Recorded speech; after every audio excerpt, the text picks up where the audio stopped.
Pemirsa sektor pariwisata Bali sampun sayan ngelimbah keris sampun pandemi. Pengerau wisatawan domestik miwah mancanegara taler sayan incap. Punika mawinan Bali patut ngelaksanakan rating of tourism untuk ngelimbahkan pariwisata Bali sane menerba budaya kualitas saha ngelantur.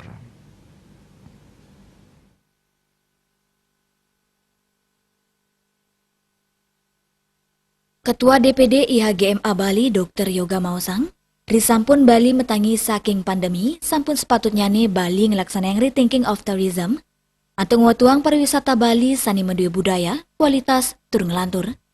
Ringkanan penglimbak pariwisata Bali puniki nenten sida lempah saking penyaringan para praktisi, akademisi, pemerintah, media, saha bagus stakeholder industri pariwisata. Sarin-sarin pikayunan untuk nangyang pariwisata ni mangkin, mangdane nenten watang ngulengang baga ekonomi, nanging patut nguratiang baga lianan skadi sosial budaya, tur pelemahan ring wewidangan destinasi wisata Bali. Perkanti patut raja kemargiang tur kusuma kenang, ring sajeroning numbuang Bali mangdane nenten wanta kedadosang destinasi wisata ring Indonesia, nanging medal dados destinasi wisata terbaik majeng wisatawan mancanegara.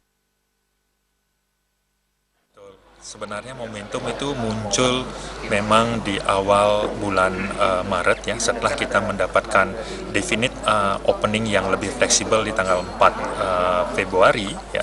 Kemudian 6 atau 4 Februari, kemudian Maret ini kita sudah mendapatkan banyak respon-respon ya. Respon-respon ini tentunya belum termaterialize. Jadi dalam artian tamu itu belum confirm. Tamu ini mulai banyak confirm itu di bulan Mei, Juni, Juli, Agustus. Jadi memang membutuhkan penetrasi, tetapi minimal sudah ada sebuah kepastian buat kita. Ya, kalau sekarang ini teman-teman yang memang sudah mengelola dengan baik, okupansinya bisa berhasil di angka 30-40%. Mudah-mudahan 3 bulan ke depan ini bisa dinaikkan menjadi 40%, bahkan kalau bisa 50%. Melarapan mekudang-kudang pengupaya inggian saking pemerintah wiaden stakeholder pariwisata, Bali Presiden metangi skadi jati mula, ngawit saking stability nuju sustainability, Maderisma Bali